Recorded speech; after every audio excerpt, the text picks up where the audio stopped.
Hello, everyone. Welcome back to the Retail Tales. My name is Saurabh, and I'm the host of this podcast. If you're a regular listener, you already know what this podcast is all about. But if this is the first time you're tuning in, or if you need a quick reminder, this podcast is exclusively focused on discussing all things AI across the retail value chain. All right, let's begin today's show. Recording today's episode kind of feels a little different. Different because it's primarily going to be focused on an internal transformation journey that an organization could take using AI and generative AI capabilities. How a company could evolve their internal operations by leveraging AI and generative AI. And also different because I have with me someone who has been at the forefront of, successfully leading an organization with the scale and size of Deloitte through its own AI and generative AI-driven transformation journey. Someone who is regularly in front of retail and consumer products clients to advise them about similar journeys for their own companies. Someone who is as proud of the feathers in his cap as he's of the battle scars. But most importantly, it feels different because I'm finally getting an opportunity to interview my coach and my mentor at Deloitte. So please join me as I welcome Scott Holcomb to the podcast. Scott, welcome to the Retail Tales. It's a sheer pleasure having you on the show. Saurabh, thank you very much for the great introduction there. That means a lot to me. We've known each other for years and years and worked together, and I'm really looking forward to it. Absolutely. For the listeners, Scott is a partner at Deloitte and has more than 20 years of experience in leading and supporting some of the biggest retail and consumer products organizations, on their overall transformation journeys to become insights-driven organizations. To me, he's truly one of the best out there. So, Scott, while I know a little bit about your journey, while you said we've been working, with each other for years and years, which is exactly correct, I'd like to start our conversation today with you telling the listeners about it, and and some of the most pivotal moments along that journey, and then also if you can talk about one of your current roles as the generative AI transformational leader at Deloitte. Sure. So I am a lifelong consultant. I started engineer by training from the University of Michigan. I never knew what I wanted to do when I grew up, so I became a consultant, and I still don't know. I was fortunate enough that my first project involved building a custom data warehouse. It was an Oracle custom data warehouse, and that just really set me down the path of analytics, right? I was doing analytics before I even knew that was what it was and the buzzword it was. And so as I've progressed in my career, I've gone from custom data warehouses to packaged data warehouses. I've done a lot of work advising clients from governance to master data management, pivoted over to AI, cloud.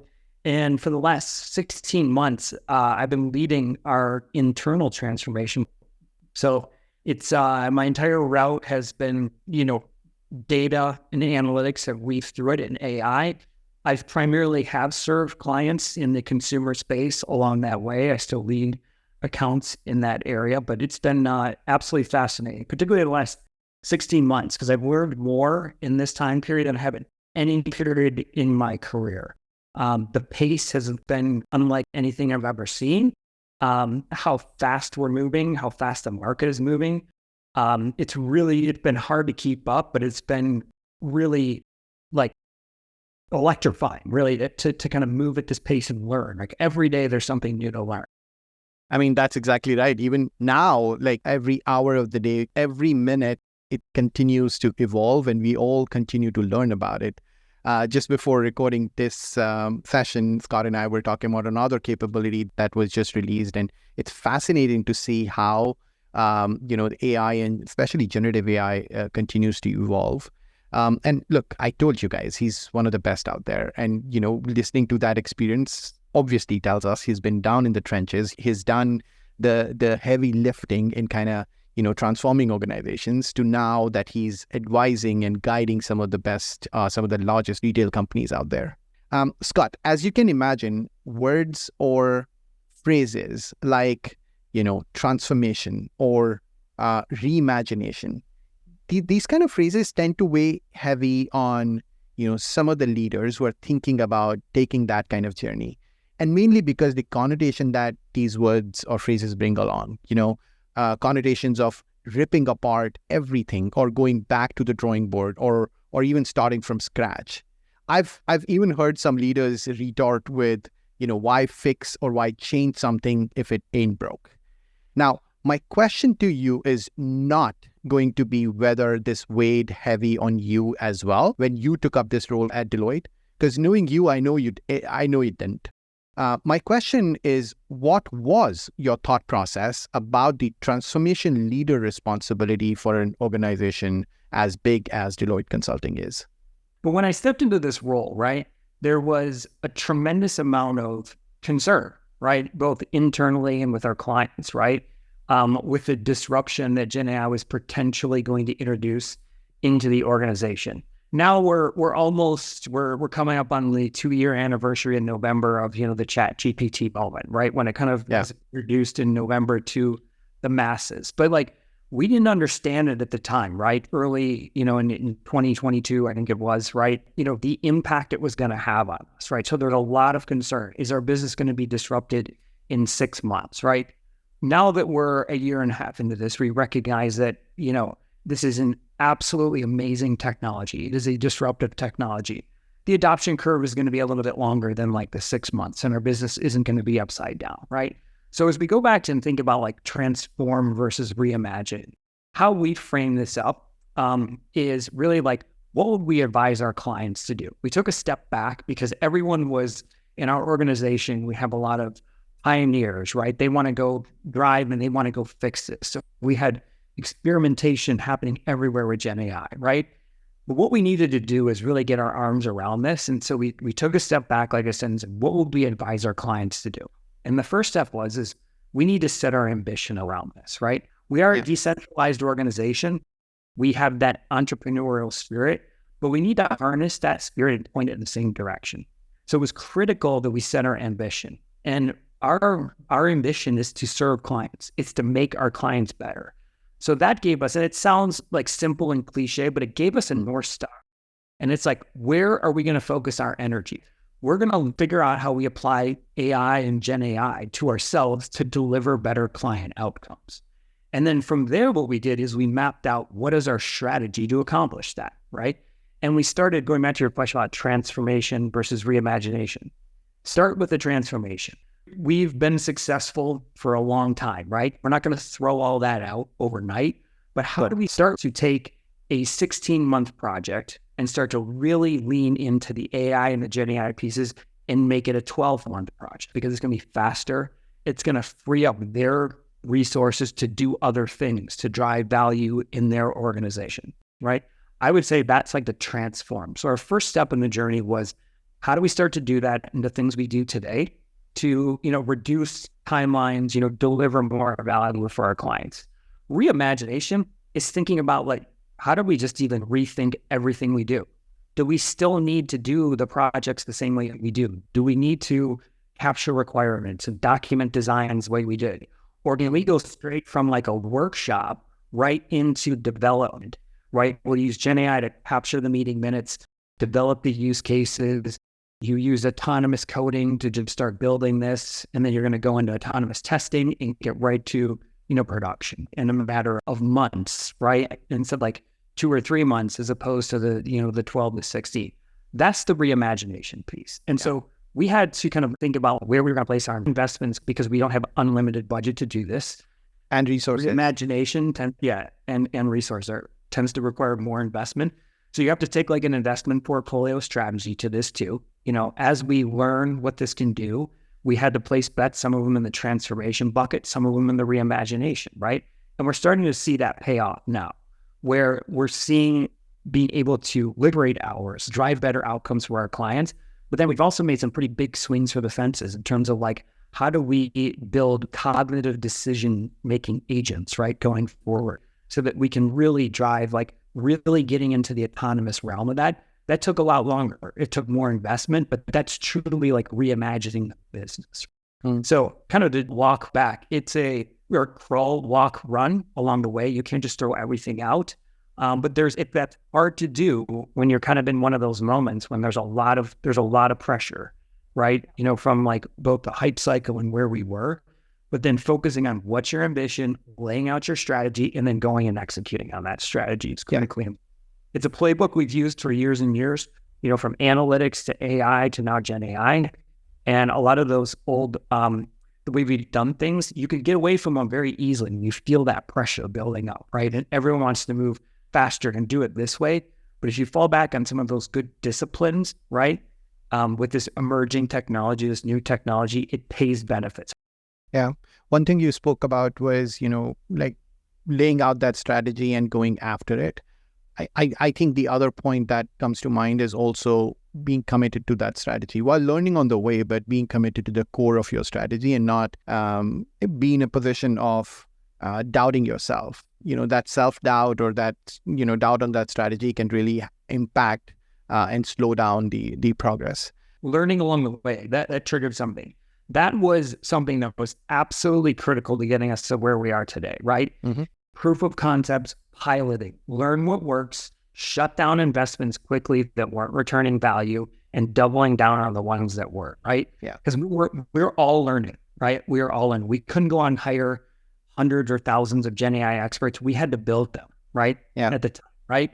And we knew what profiles we would build them with, but really embracing that fail fast mentality was critical. We talked about it in the past, but we had to do it here, right? It was like, what was this capable of?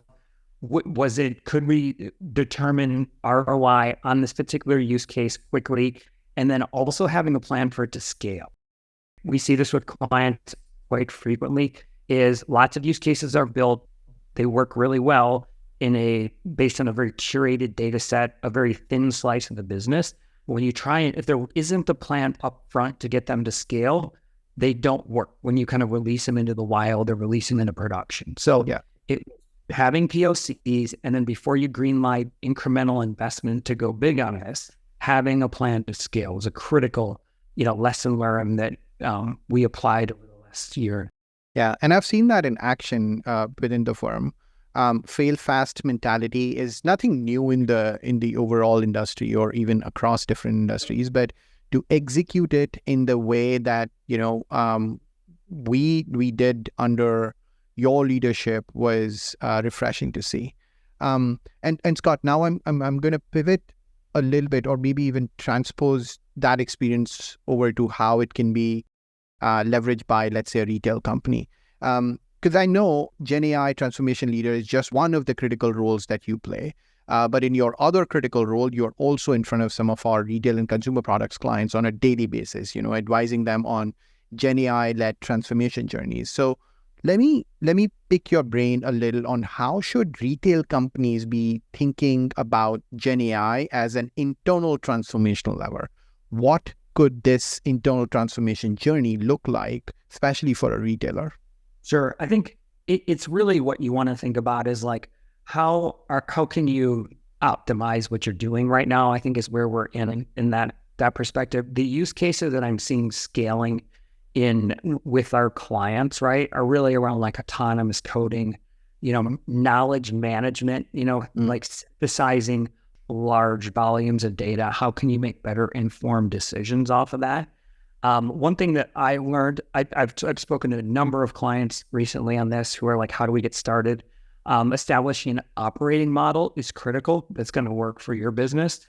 As I mentioned, we're a federated business. We went with a federated operating model, but we did set up like a centralized Gen AI intake area, and we control all the build from the center. That was a little bit contrary to how we worked in the past, but it was critical to you get the ideas to come in from the businesses, you get the innovation to come in from the businesses, but in order to prevent duplication, in order to optimize investments, right? In order to track ROI, we needed that centralized kind of model to make that work going forward. I'm not saying that works for every organization, but setting up an op model that's going to work for the way your org is set up is critically important upfront. Key decision rights, who are the decision makers on this, is absolutely critical. I'm a little biased here, but I get asked a lot too, like, what are some no regrets moves I can do today? Because a lot of our clients are at varying points in their journey. Some of them are exploring, some of them are exploring Copilot, some of them are still wrestling with the legal and security aspects of it, haven't started. Some of them are building prototypes, some of them haven't in production, right? Yeah. But the no regrets move, and this has been, through my experience last year and a half, has just been even more hammered home in me, is like, get your data estate in order. That is an absolutely no regrets move, right? Every client that I have served in my 20 plus years here has had some data issues, right, along the way. If anyone says their data is perfect, they're not looking hard enough, right? So a critical factor in being able to capitalize on AI and Gen AI is getting your data estate in order. And going back to setting your ambition and strategy, you can't do it all at once, right? Yeah. So I think it's important to figure out what's going to drive return on investment, what's going to enable your company's mission, not analytics mission, but mission. And then you dig in from there. Is it customer loyalty? Well, then let's go address the customer domain, the data there. Is it supply chain optimization? Well, then I'll look at product, right? And let's go fix your product data for the product domain, right? If you try and tackle everything at once, you will get nowhere, right? But if you start focusing on one or two of the particular domains that are going to advance the overall company's mission, success breeds success, right? And then you start to develop that muscle memory and that playbook for how you could scale it to other domains down the road. So, the old adage of how do you eat an elephant? One bite at a time, right? Yeah. We see a lot of these, and you and I work together. Like we said, a lot of these projects are trying to do everything at the same time, just kind of crumble under their own weight. So that's why it is critical to have that strategy, lay it out. It's not going to happen overnight, but by tackling your data estate and getting that ready, that is a no regrets move you can do to really set yourself up for success in the AI and Gen AI space moving forward. I love it. For what it's worth, I've never heard any retailer, or for that matter, any organization say, well, we're ready with our data. Everybody knows that data is something which is critical, but especially in the age of AI and generative AI, it's, to your point, it is like an evolution. It is not going to happen overnight, and you got to start now, which is, like you were saying, it's a no regret move. You can harness a lot of this technology to accelerate a lot of the activities you need to do to start to kind of get your data estate in order. I've yet to see kind of the magic pill that will magically fix it all for you. But some of these tasks, that use the cleaning up of the data that used to take months, if not years, absolutely we can accelerate and take advantage of AI and Gen AI to reduce those timelines. But there is still work involved, right? There is no magic bullet yet to do that, right? When you kind of try and figure it out. I see some clients are hoping that they can skip that step, but my favorite saying ever is hope is not a strategy. And so just going back to it's never paid off to kind of skip that step or hope that you can skip that step. Well said. And, through your experience and through our collective experience of working with some of the clients together, you and I have had, several discussions in the past about, our own lessons learned through the journey. And in fact, the lessons that you learned on driving internal transformation journey with generative AI for Deloitte. But I'd love for the listeners to hear directly from the horse's mouth about some of those aha moments or gotcha moments or learnings on the journey that you've had over the past 16 or 18 months. What's been reinforced is that change management is hard. Change is very hard. I know that in years of being in consulting, it's often overlooked, particularly on technology projects, right? I think there's more of an imperative to focus on the change right now than ever to prepare people. People are scared of this. They're not ready for it, right? I think I see a lot of clients where they're just trying to ignore this, right? And hope it goes away like something else. So it's critical to bring people along on this journey here. And so as part of your strategy, your AI, Gen AI strategy, change management has to play a key role in that. Preparing the organization, having executive support for this. You have to think about the disruption that this is going to introduce potentially to your workforce. How are you going to manage that? You need to have proactive thinking around that and a proactive approach and strategy for how you're going to deal with that. A lot of what I'm seeing right now is helping to unlock tasks and unlock time from people that they can go focus on more business additive tasks, right? Saurabh, you and I have talked about this, but over the years, a data scientist, 90% of their job is just wrangling data, right? So how can we use this to move it from 90% of wrangling data to even 70%? And they get 20 more percent of their day to go and work on actually the driving impact through analytics and AI and Gen AI, right? And that's a small move right there, right? But there is a lot of fear out there. I think really encouraging your organizations on the change journey of exploring, right?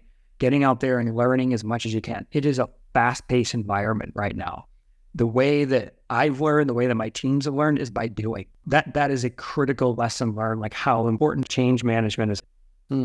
And it cannot be an afterthought. You cannot reach the second or the third milestone and then start thinking about it. But another critical part I'm hoping is adoption. You did mention that, but my question is around what were some of the learnings about adoption of, Gen AI capabilities, especially when it comes to incentivizing, some of the people who are meant to be using these capabilities to unlock the true value? I think it is continuous training, continuous communications on this. We had to gamify it a little bit, right? So you have to think about how you can get people to do this. Some of the best learnings I've had is things that haven't been successful. And you're like, I know not to do that again, but what can you learn from that experience, right? I think another key lesson learned too is making sure that you're engaging the right risk guardrails, the right legal guardrails. Trust and secure AI is an absolute focus of what we're doing, right? I don't know if you've been seeing just this week, some recommendations on how IP is going to be handled here, right? Before you take anything to production, you need to engage the right departments in your organization from a risk and legal perspective to understand what you can and can't do. It balances if you're doing heart of the business versus back office. That can weigh into maybe your risk tolerance with using some of these tools going forward, but they're really, the guidelines are probably going to be settled through litigation, but balancing all of that is critical. So having the right people at the table as you decide what's going to advance from a POC into production is critical. No, that's so right. For me, trust is so critical when it comes to AI applications, and I keep hearing from the client, from my client discussions as well. This trust-driven discussion, could happen in several forms. Sometimes it's about accountability. Sometimes it's about, reliability of that outcome, or sometimes even who's really, providing a kind of an audit of an outcome or of a suggestion that the AI application has made. Let me double click into that trust a little bit more though. Do you see trust, or for that matter, lack thereof, as a limiting factor for Gen AI to scale within an enterprise? And if you do, how should these organizations work through it to drive more adoption? Because, litigation is if you get to litigation, that's already battle lost. So how should organizations work through it to, drive more adoption when trust becomes so critical? So what we've done is when we've been developing our platforms that have AI and Gen AI in them, we've been working proactively with our trust and security experts to make sure that they're engineered with trust and secure AI up front. We don't wait to come at the end. I think there's been a lot of, I'm going to call it lip service given to trust and cyber and all that pre-Gen AI. Oh yeah, it's important.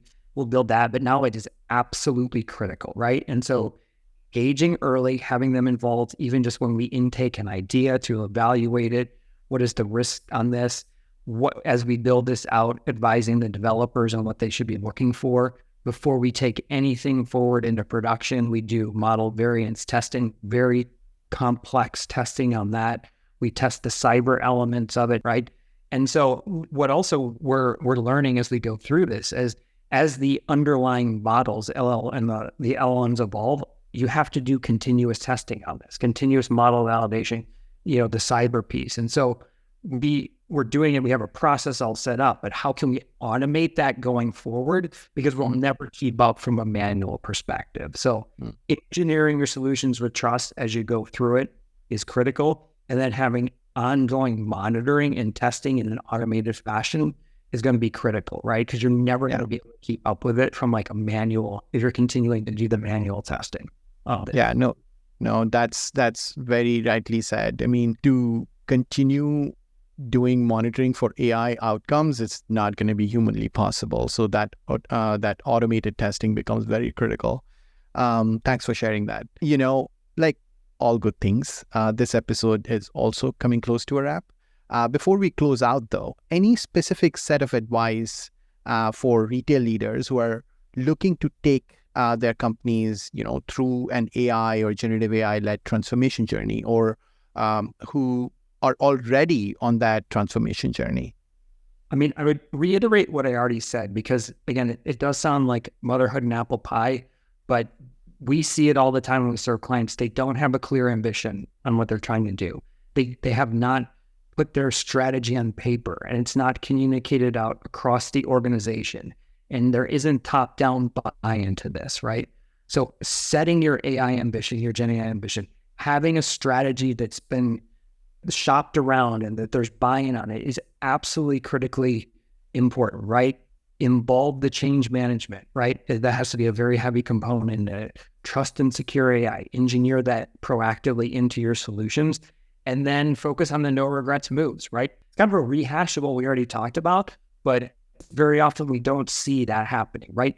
I'm an engineer. I get super excited about technology. I love to go build things, but like we can't take my approach where you just go build things, right? Because we end up just wasting a lot of money on that. So it's kind of following that methodical process to get us there. Yeah. And even if you do decide, even if you are of engineering bent of mind and you do decide to build something, fail fast is what you also spoke about. Help us learn from it. Yeah. That was amazing. Thank you, Scott. Thank you so much. Happy to be here, Saurabh. All right, everyone. That was Scott Holcomb from Deloitte. For folks who are interested in learning more and looking to get connected with Scott, please reach out to him on LinkedIn. And with that, it's a wrap on this episode of the Retail Tales. Thanks for listening. Here's me, Saurabh, signing off.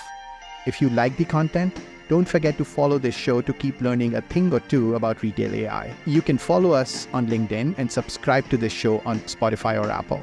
Join me in the next episode of The Retail Tales, a show which is exclusively focused on exploring all things AI across the retail value chain. Until then, stay safe, stay healthy, and stay curious.